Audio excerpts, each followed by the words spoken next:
ça s'est extompé. Eh bien, les concernés ont répondu à Simon Faye ce matin pour leur dire Simon, nous on est toujours dans notre affaire là. Et aujourd'hui, Tribune quotidienne nous dit 386 migrants partis du Sénégal interceptés. Donc ça continue de plus belle. La question de l'immigration irrégulière. Et c'est Tribune quotidienne qui donne l'information. Hier d'ailleurs, il s'interrogeait parce qu'il y avait quand même un calme plat. Bon, ces gens-là ont quand même tenu à répondre à Simon. Et ils l'ont fait. Et ce qu'on peut faire, c'est d'évoquer la question des travailleurs, des collectivités territoriales. Et je rappelle que même le secrétaire général des Nations Unies, le président américain, français, tout ce que vous pouvez imaginer, le champion du monde de boxe, tout ce que l'homme le plus fort au monde et l'homme le plus fort du monde, il démarre par une collectivité, il termine par une collectivité. Acte de naissance, permis d'inhumer. Acte de décès, permis d'inhumer. Et ces gens-là souffrent le martyre. Eux aussi, ils aimeraient habiter dans une maison avec ascenseur. Ah oui, parce que aussi, il ne faut pas, travailler, d'accord. Fonctionnaire, un fonctionnaire. De toutes les façons, voilà la situation. Et c'est nous qui en souffrons. Les pauvres, ils n'ont que ça comme arme pour revendiquer aussi. Parce que aussi, chacun a son arme. Nous, on a notre arme. Le monstre est toujours vivant. Ça, c'est notre arme. Vous vous rendez, le monstre est toujours vivant.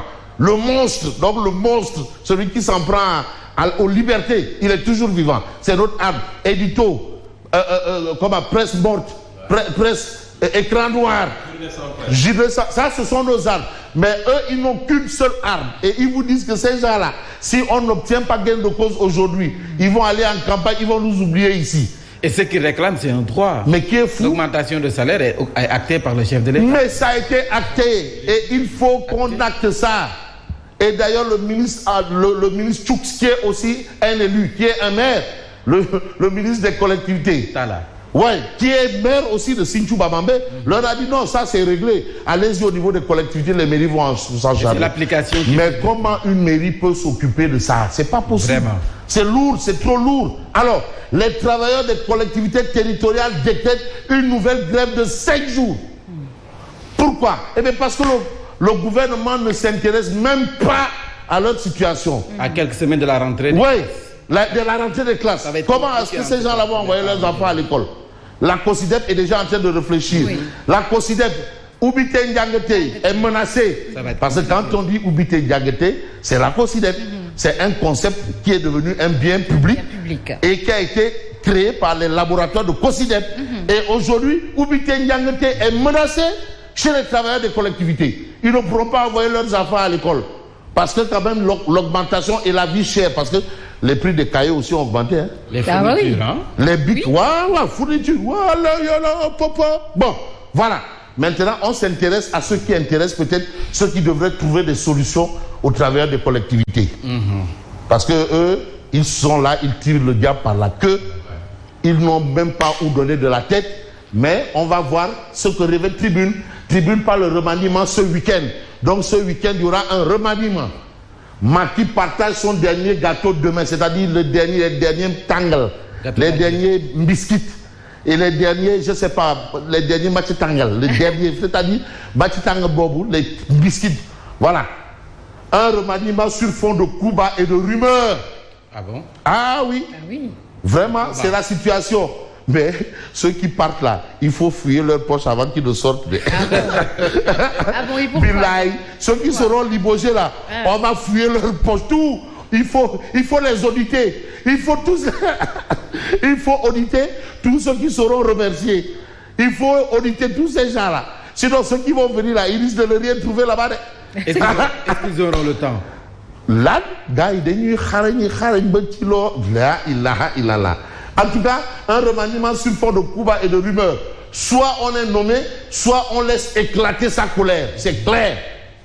Parce qu'il y a des gens, durant tout ce temps, qui ont mouillé le maillot, qui ont mouillé les shorts, mais qui n'ont jamais absolument rien eu. Malheureusement. Donc, en fait, l'ère Macky Sall ne leur a rien apporté en termes de dividendes. Parce qu'aussi en politique, tout ce qu'on fait, c'est pour en tirer des dividendes. Hein. Qui est fou?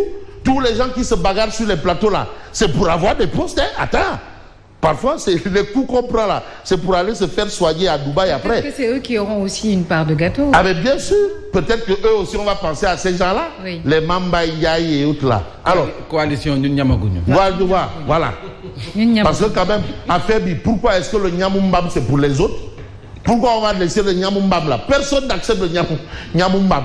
Donc ils veulent donner du Nyamumbam. Donc en fait, Macky partage son dernier Nyamumbam. C'est le Nyamumbam. Dernier gâteau là, c'est du Nyamumbam. C'est du Nyamumbam. Demandez. Le dernier gâteau là, c'est du Nyamumbam.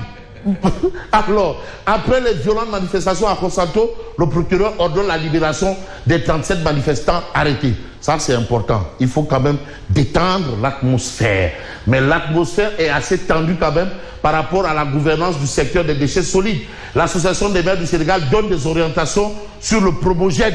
Parce qu'en réalité, c'est eux qui sont un peu en avant-poste de cette situation. Mais l'autre situation, c'est quoi? C'est le CRD, préparatif du Gabou de Tivawad, CRD. Les services de l'État font le point. Tous les services. Eau, assainissement, électricité. Tout. Il faut tout organiser. Et la particularité du Gabou, c'est qu'on le célèbre partout. Oui. On le célèbre à Dakar, la famille omarienne, à Yoff, chez Mamdi Mamoulaye, à Cambérène, un peu partout, à Touba, à Thiès, un peu partout. Hein? À Medinatoul, voilà. Kër Samba Laobé. Oui. Moi, c'est ce que je retiens le plus. Kër Samba Laobé. Et même à Touba, hein? Même à Touba. Mais à Touba, à Medinatoul, Salam, Mungok. Alors, on a cette situation, mais il y a une information que tout le monde demandait, est-ce que Dina Amolede? Et aujourd'hui, vous avez le point actu. Présidentielle 2024, Boun Abdallah Dionne se lance dans la course. Ah bon? Ah oui. Il avance la liste. Monsieur double bouton. Mais c'est double bouton. Il dit que man double bouton là, veste 2 boutons, 2 rek, aboul 3, aboul 4. Moi je suis en bas, lui il est en haut. 2 boutons, pas plus. Et effectivement, il aime toujours se mettre en veste 2 boutons. Ouais. Très élégant en 2 boutons. Et aujourd'hui, 2 boutons est là. On peut aussi dire 2 réservoirs. Hein? Un grand et un petit réservoir. Boun Abdallah Dionne se lance dans la course. La prolongation du duel avec Amadouba. À fleurer mouché. On gagne ou on gagne. Ça, c'est son slogan. On gagne ou on gagne. L'essentiel, c'est de gagner. On gagne. On dit on gagne ou on perd. Mais lui dit on gagne ou on gagne. Oui. L'ancien PM accorde la primeur à Touba. Mais pour comprendre que Tchafangi m'a fait biyakouna yaket. Billahi m'a fait biyakouna. Là, il a. Mais elle m'a fait sans dégué. Est-ce que m'a fait dinam sans dégué? M'a fait ban.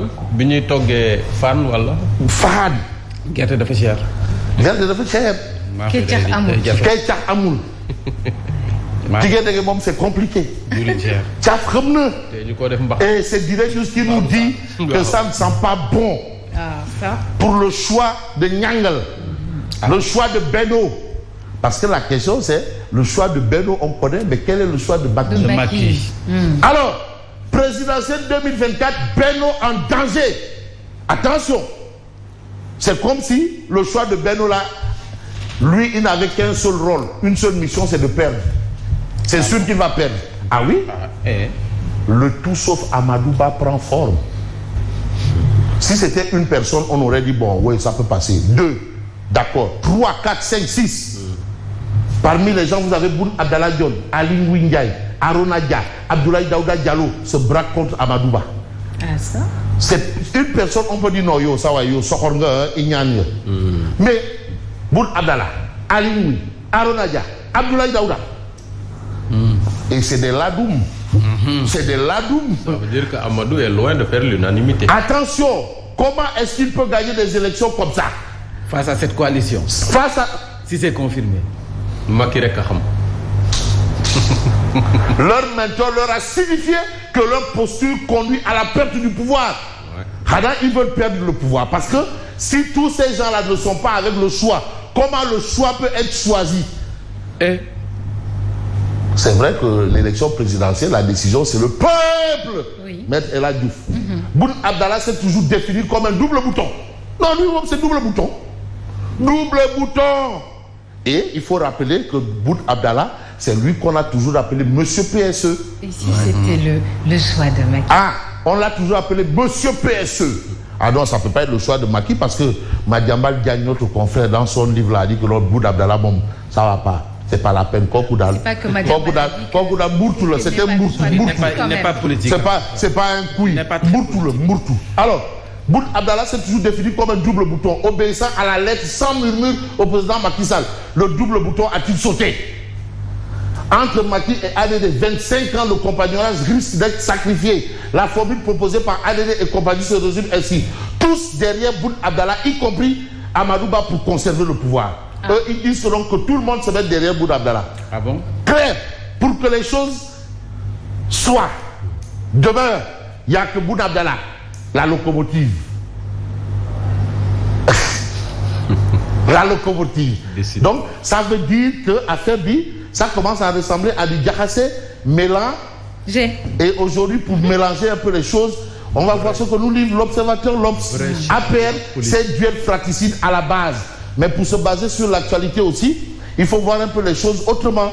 C'est-à-dire, j'ai envie de prendre un journal qui s'appelle Enquête. Mais Enquête parle de quoi? Les candidats réformistes et la présidentielle. Ils sont là, ceux qui disent qu'ils vont changer les choses. Et parmi eux, il y a celui qui parle d'anti-système. Il y a d'autres. Ils sont tous là. Les candidats réformistes, eux, ils veulent tout changer. Tout. Pour eux, tout est à refaire. Tout est à refaire. Le réformisme est présenté comme outsider. Outsider, le bal des outsiders. Et souvent, le outsider, là, il peut créer et la sensation et la surprise. D'ailleurs, c'est le gars dont il faut toujours avoir l'œil. Il faut s'attendre. Attention. Attention, les outsiders, là, c'est les plus... Ouais, attention. Voilà la situation. Le bal des outsiders. C'est-à-dire, ces gens-là, il ne faut pas les écarter aussi. Hein. Attention, il faut avoir un œil. Ça peut arriver, tout peut arriver. Et là, vous avez ça, bien entendu, dans le journal Enquête. J'ai envie de prendre le point quotidien. Alors, le point quotidien nous amène à Touba pour nous dire qu'à côté de l'État, il y a aussi les efforts de Touba Tchekadam. C'est important. Des organisations comme ça qui se battent pour la réalisation de plusieurs infrastructures. Parce qu'aussi, il y a le rôle de l'État, il y a le rôle du gouvernement, mais il y a le rôle des organisations à la base. Et c'est sur cela que se base le point quotidien pour nous parler de construction de postes de santé à Touba. On en a déjà 6 pour Touba Tchekadam. 6. 2 nouveaux postes de santé inaugurés par Touba Tchekadam, construits à Ndam et à Touba Ndiarème pour un coût financier de 400 millions de francs CFA. L'association en est à sa 6e réalisation alors que 4 autres sont en cours de construction. Ce qui fera bientôt un total de 10 postes fonctionnels. Donc, Touba